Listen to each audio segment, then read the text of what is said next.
ओम नमो भगवते वासुदेवाय नमः। आपके अपने YouTube चैनल जय मां कंजक में आपका बहुत बहुत स्वागत है। श्रीमद् भागवत पुराण की कथाओं को आगे बढ़ाते हुए आज की कथा का आरंभ हम भगवान श्री कृष्ण के विवाहों की कथा अध्याय से करेंगे। उम्मीद करती हूँ कथा का पूरा फल लेने के लिए आप कथा को शुरू से लेकर अंत तक जरूर श्रवण करेंगे। ओम नमो भगवते वासुदेवाय नमः। श्री सुखदेव जी कहते हैं, परीक्षित, अब पांडवों का पता चल गया था कि वे लाक्षा भवन में जले नहीं हैं। एक बार भगवान श्री कृष्ण उनसे मिलने के लिए इंद्रप्रस्थ पधारे। उनके साथ सात्यक आदि बहुत से यदुवंशी भी थे। जब वीर पांडवों ने देखा कि सर्वेश्वर भगवान श्री कृष्ण पधारे हैं, तो जैसे प्राण का संचार होने पर सभी इंद्रियां सचेत हो जाती हैं, वैसे ही वे सबके सब एक साथ उठ खड़े हुए। वीर पांडवों ने भगवान श्री कृष्ण का आलिंगन किया। उनके अंग संग से उनके सारे पाप धाप धुल गए। भगवान की प्रेम भरी मुस्कुराहट से सुशोभित मुख सुषमा देखकर वे आनंद में मगन हो गए। भगवान श्री कृष्ण ने युधिष्ठिर और भीमसेन के चरणों में प्रणाम किया और अर्जुन को हृदय से लगाया। नकुल और सहदेव ने भगवान के चरणों की वंदना की। जब भगवान श्री कृष्ण श्रेष्ठ सिंहासन पर विराजमान हो गए, तब परम सुंदरी श्यामवरणी द्रौपदी, जो नव विवाहिता होने के कारण तनिक लजा रही थी, धीरे धीरे भगवान श्री कृष्ण के पास आई और उन्हें प्रणाम किया। पांडवों ने भगवान श्री कृष्ण के समान ही वीर सात्यक का भी स्वागत सत्कार और अभिनंदन वंदन किया। वे एक आसन पर बैठ गए। दूसरे यदुवंशियों का भी यथा योग्य सत्कार किया गया तथा वे भी श्री कृष्ण के चारों ओर आसनों पर बैठ गए। इसके बाद भगवान श्री कृष्ण अपनी फुआ कुंती के पास गए और उनके चरणों में प्रणाम किया। कुंती जी ने अत्यंत स्नेहवश उन्हें अपने हृदय से लगाया। उस समय उनके नेत्रों में प्रेम के आंसू छलक आए। कुंती जी ने श्री कृष्ण से अपने भाई बंधुओं की कुशल क्षेम पूछी और भगवान ने भी उनका यथोचित उत्तर देकर उनसे उनकी पुत्र वधू द्रौपदी और स्वयं उनका कुशल मंगल पूछा। उस समय प्रेम की विवलता से कुंती जी का गला रूंध गया था, नेत्रों से आंसू बह गए थे। भगवान के पूछने पर उन्हें अपने पहले के क्लेश पर क्लेश याद आने लगे और वे अपने को बहुत संभाल कर, जिनका दर्शन समस्त क्लेशों का अंत करने के लिए ही हुआ करता है, उन भगवान श्री कृष्ण से कहने लगी, हे श्री कृष्ण, जिस समय तुमने हम लोगों को अपना कुटुंबी संबंधी समझकर स्मरण किया और हमारा कुशल मंगल जानने के लिए भाई अक्रूर को भेजा, उसी समय हमारा कल्याण हो गया। हम अनाथों को तुम स्नात कर दिया। मैं जानती हूँ कि तुम संपूर्ण जगत के परम हितैषी और सुहृद आत्मा हो। ये अपना है और वे पराया, इस प्रकार की भ्रांति तुम्हारे अंदर नहीं है। ऐसा होने पर हे श्री कृष्ण, जो सदा तुम्हें स्मरण करते हैं, उनके हृदय में आकर तुम बैठ जाते हो और उनकी क्लेश परंपरा को सदा के लिए मिटा देते हो। युधिष्ठिर ने कहा, सर्वेश्वर श्री कृष्ण, हमें इस बात का पता नहीं कि हमने अपने पूर्व जन्मों में या इस जन्म में कौन सा कल्याण साधन किया। आपका दर्शन बड़े बड़े योगेश्वर भी बड़ी कठिनता से प्राप्त कर पाते हैं और हम कुबुद्धियों को घर बैठे ही आपके दर्शन हो रहे हैं। राजा युधिष्ठिर ने इस प्रकार भगवान का खूब सम्मान किया और कुछ दिन वहीं रहने की प्रार्थना की। इस पर भगवान श्री कृष्ण इंद्रप्रस्थ के नर नारियों को अपनी रूप माधुरी से नयनानंद का दान करते हुए बरसात के 4 महीनों तक सुख पूर्वक वहीं रहे। परीक्षित, एक बार वीर शिरोमणि अर्जुन ने गांडीव धनुष और अक्षय बाण वाले 2 तरकस लिए तथा भगवान श्री कृष्ण के साथ कवच पहनकर अपने उस रथ पर सवार हुए, जिस पर वानर चिन्ह से चिन्हित ध्वजा लगी हुई थी। इसके बाद विपक्षी वीरों का नाश करने वाले अर्जुन उस गहन वन में शिकार खेलने गए, जो बहुत से सिंह, बाघ आदि भयंकर जानवरों से भरा हुआ था। वहां उन्होंने बहुत से बाघ, सुअर, भैंसे, काले हिरण, शरभ, गव्य, गैंडे, हरिण, खरगोश और शाही आदि पशुओं पर अपने बाणों का निशाना लगाया। उनमें से जो यज्ञ के योग्य थे, उन्हें सेवकरण पर्व का समय जानकर राजा युधिष्ठिर के पास ले गए। अर्जुन शिकार खेलते खेलते थक गए थे। अब वे प्यास लगने पर यमुना जी के किनारे गए। भगवान श्री कृष्ण और अर्जुन दोनों महारथियों ने यमुना जी में हाथ पैर धोकर उनका निर्मल जल पिया और देखा कि एक परम सुंदरी कन्या वहां तपस्या कर रही है। उस श्रेष्ठ सुंदरी की जंघा, दांत और मुख अत्यंत सुंदर थे। अपने प्रिय मित्र श्री कृष्ण के भेजने पर अर्जुन ने उसके पास जाकर पूछा, सुंदरी तुम कौन हो, किसकी पुत्री हो, कहाँ से आई हो और क्या करना चाहती हो? मैं ऐसा समझता हूँ कि तुम अपने योग्य पति चाह रही हो। हे कल्याणी, तुम अपनी सारी बात बताओ। कालिंदी ने कहा, मैं भगवान सूर्यदेव की पुत्री हूँ।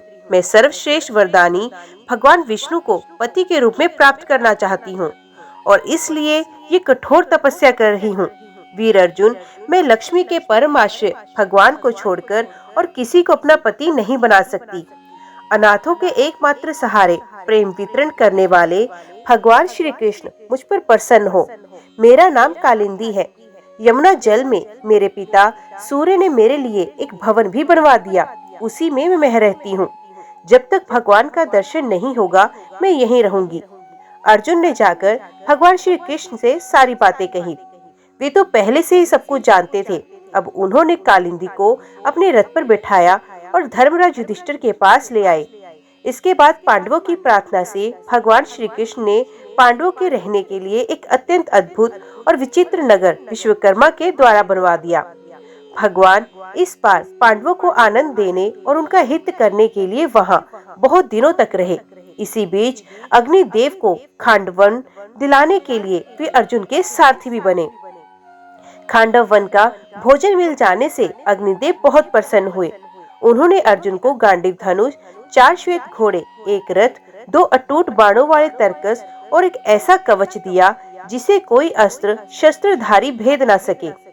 खांडवदाह के समय अर्जुन ने मैं दानव को जलने से बचा लिया था, इसलिए उसने अर्जुन से मित्रता करके उनके लिए एक परम अद्भुत सभा बना दी। उसी सभा में दुर्योधन को जल में स्थल और स्थल में जल का भ्रम हो गया था।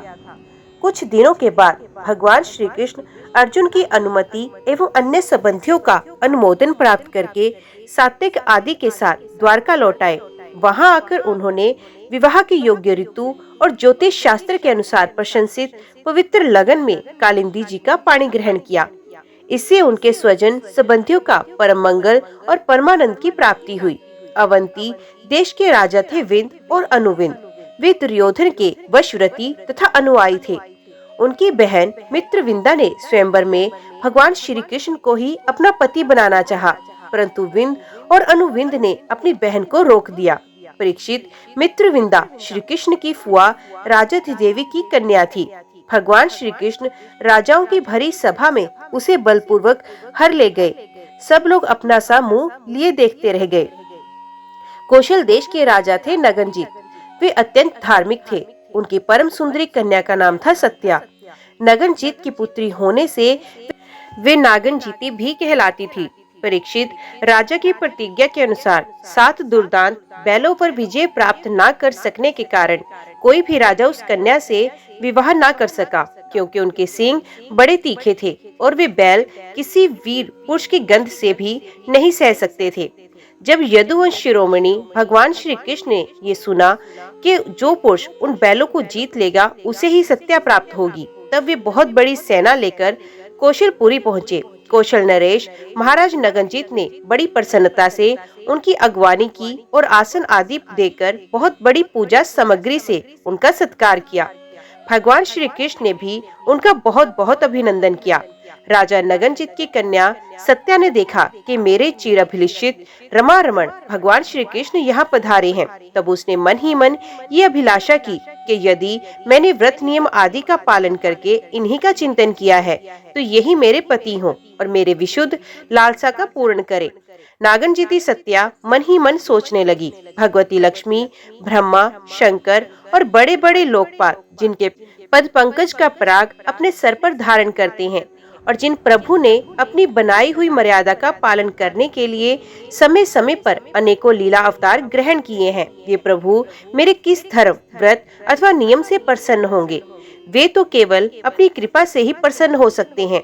राजा नगनजीत ने भगवान श्री कृष्ण की विधि पूर्वक पूजा अर्चना करके ये प्रार्थना की, जगत के एकमात्र स्वामी नारायण, आप अपने सर्वरूप भूत भग आनंद से ही परिपूर्ण हैं और मैं एक तुच्छ मनुष्य, मैं आपकी क्या सेवा करूं? परीक्षित राजा नगनजित का दिया हुआ आसन, पूजा आदि स्वीकार करके भगवान श्री कृष्ण बहुत संतुष्ट हुए। उन्होंने मुस्कुराते हुए मेघ के समान गंभीर वाणी से कहा, राजन, जो क्षत्रिय अपने धर्म में स्थित है उसका कुछ भी मांगना उचित नहीं। धर्मज्ञ विद्वानों ने उसके इस कर्म की निंदा की है, फिर भी मैं आपसे सौहार्द का, प्रेम का संबंध स्थापित करने के लिए आपकी कन्या चाहता हूँ। हमारे यहाँ इसके बदले में कुछ शुल्क देने की प्रथा नहीं है। राजा नगनजित ने कहा, प्रभु, आप समस्त गुणों के धाम हैं, एकमात्र आश्रय हैं। आपके वक्ष स्थल पर भगवती लक्ष्मी नित्य निरंतर निवास करती है। आपसे बढ़कर कन्या के लिए अभीष्ट वर भला और कौन हो सकता है। परंतु यदुवंश शिरोमणि, हमने पहले ही इस विषय में एक प्रण कर लिया है। कन्या के लिए कौन सा वर उपयुक्त है, उसका बल पौरुष कैसा है इत्यादि बात जानने के लिए ऐसा किया गया है। वीर श्रेष्ठ श्री कृष्ण हमारे ये सातों बैल किसी के वश में ना आने वाले और बिना सधाए हुए हैं। इन्होंने बहुत से राजकुमारों के अंगों को खंडित करके उनका उत्साह तोड़ दिया है। श्री कृष्ण, यदि इन्हें आप ही नाथ लें, अपने वश में कर लें, तो लक्ष्मीपते आप ही हमारी कन्या के लिए अभिष्ट वर होंगे।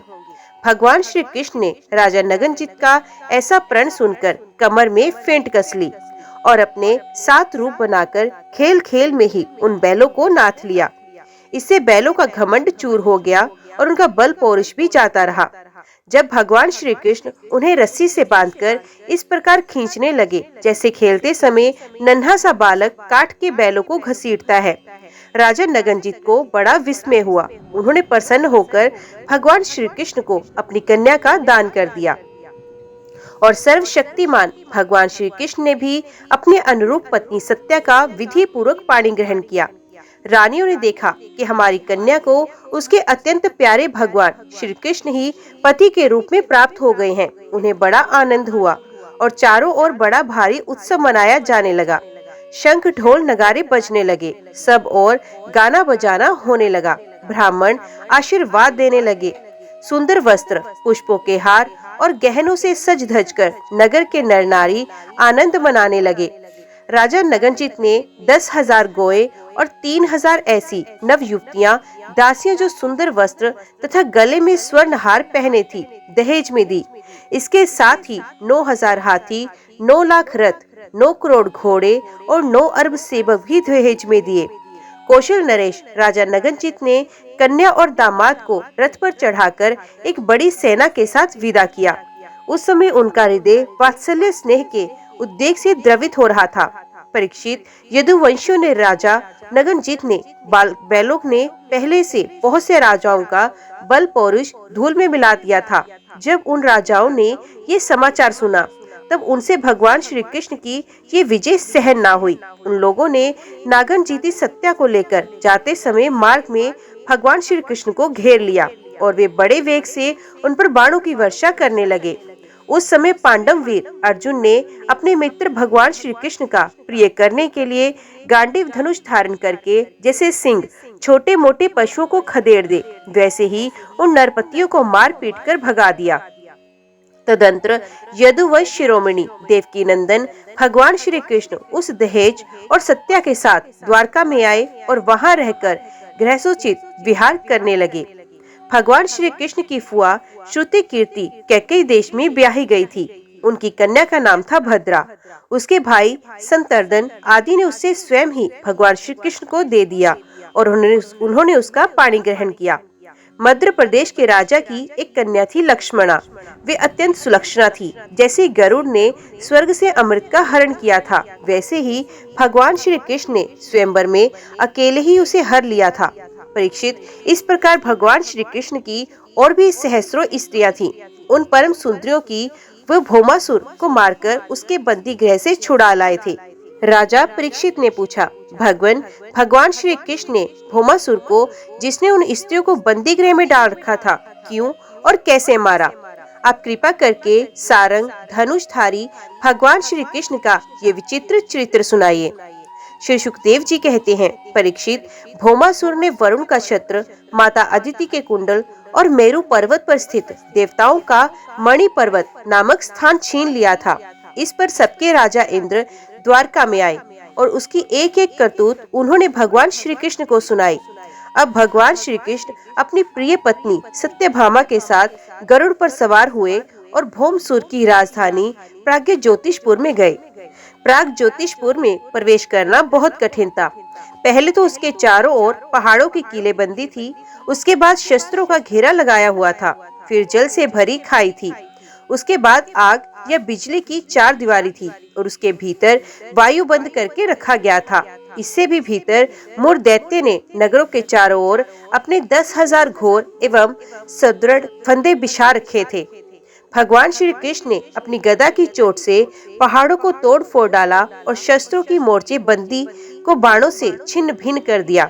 चक्र के द्वारा अग्नि, जल और वायु की चार दीवारियों को तहस नहस किया और मूर दैत्य के फंदों को तलवार से काट कूट कर अलग किया।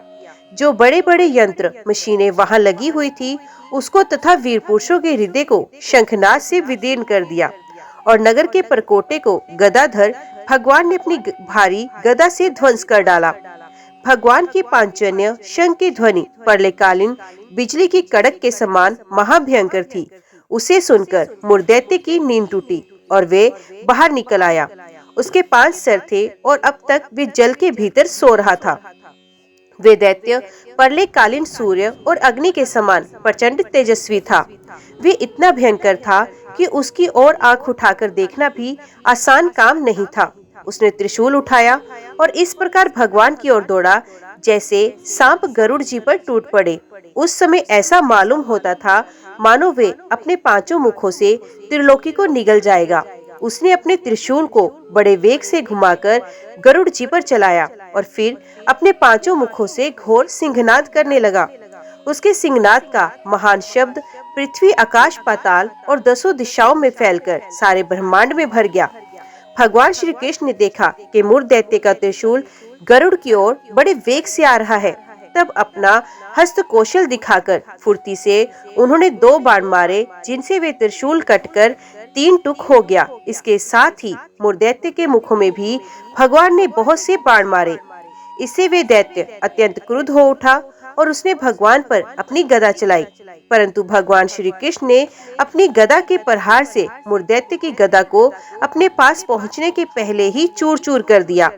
अब वे अस्त्रहीन हो जाने के कारण अपनी भुजाएं फैलाकर श्री कृष्ण की ओर दौड़ा और उन्होंने खेल ही खेल में चक्र से उसके 5 सर उतार लिए। सिर कटते ही मूर दैत्य के प्राण पखेरु उड़ गए और वे ठीक वैसे ही जल में गिर पड़ा जैसे इंद्र के वज्र से शिखर कट जाने पर कोई पर्वत समुद्र में गिर पड़ा हो। मूर दैत्य के 7 पुत्र थे, ताम्र, अंतरिक्ष, श्रवण, विभावसु, वसु, नभस्वान और अरुण। ये अपने पिता की मृत्यु से अत्यंत शोकाकुल हो उठे और फिर बदला लेने के लिए क्रोध से भरकर शस्त्र अस्त्र से सुसज्जित हो गए तथा पीठ नामक दैत्य को अपना सेनापति बनाकर भौमासुर के आदेश से श्री कृष्ण पर चढ़ आए। वे वहां आकर बड़े क्रोध से भगवान श्री कृष्ण पर बाण, खड़ग, गदा, शक्ति, रिष्टि और त्रिशूल आदि प्रचंड शस्त्रों की वर्षा करने लगे। भगवान की शक्ति अमोघ और अनंत है। उन्होंने अपने बाणों से उनकी कोटि कोटि शस्त्रास्त्र तिल तिल करके काट गिराए। भगवान के शस्त्र प्रहार से सेनापति, पीठ और उसके साथी दैत्यों के सर, जांघें, भुजा, पैर और कवच कट गए और उन सभी को भगवान ने यमराज के घर पहुंचा दिया। जब पृथ्वी के पुत्र नरकासुर ने देखा कि भगवान श्री कृष्ण ने चक्र और बाणों से हमारी सेना और सेनापतियों का संहार हो गया, तब उससे असह्य क्रोध हुआ।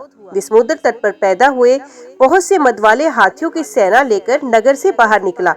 उसने देखा कि भगवान श्री कृष्ण अपनी पत्नी के साथ आकाश में गरुड़ पर स्थित है। जैसे सूर्य के ऊपर बिजली के साथ वर्षाकालीन शाम मेघ शोभायमान हो, भौमासुर ने स्वयं भगवान के ऊपर शतघ्नी नाम की शक्ति चलाई और उसके सब सैनिकों ने भी एक ही साथ उन पर अपने अपने अस्त्र शस्त्र छोड़े। अब भगवान श्री कृष्ण भी चित्र विचित्र पंख वाले तीखे तीखे बाण चलाने लगे।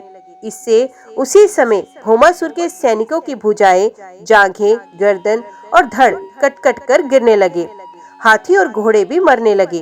परीक्षित, भौमासुर के सैनिकों ने भगवान पर जो जो अस्त्र शस्त्र चलाए थे, उनमें से प्रत्येक को भगवान ने 3-3 तीखे बाणों से काट गिराया। उस समय भगवान श्री कृष्ण गरुड़ जी पर सवार थे और गरुड़ जी अपने पंखों से हाथियों को मार रहे थे। उनकी चोंच, पंख और पंजों की मार से हाथियों को बड़ी पीड़ा हुई और वे सब के सब आर्त होकर युद्ध भूमि से भागकर नगर में घुस गए। अब वहाँ अकेला भौमासुर ही लड़ता रहा। जब उसने देखा कि गरुड़ जी की मार से पीड़ित होकर मेरी सेना भाग रही है, तब उसने उन पर वे शक्ति चलाई जिसने वज्र को भी विफल कर दिया। परंतु उसकी चोट से पक्षीराज गरुड़ तनिक भी विचलित नहीं हुए, मानो किसी ने मतवाले गजराज पर फूलों की माला से प्रहार किया हो। अब भौमासुर ने देखा कि मेरी एक भी चाल नहीं चलती, सारे उद्योग विफल होते जा रहे हैं। तब उसने श्री कृष्ण को मार डालने के लिए एक त्रिशूल उठाया, परंतु उसे अभी वे छोड़ भी नहीं पाया था कि भगवान श्री कृष्ण ने सूर्य के समान तीखी धार वाले चक्र से हाथी पर बैठे हुए भौमासुर का सर काट डाला। उसका जगमगाता हुआ सर कुंडल और सुंदर किरीट के साथ पृथ्वी पर गिर पड़ा। उसे देखकर भौमासुर के सगे संबंधी हाय हाय पुकार उठे।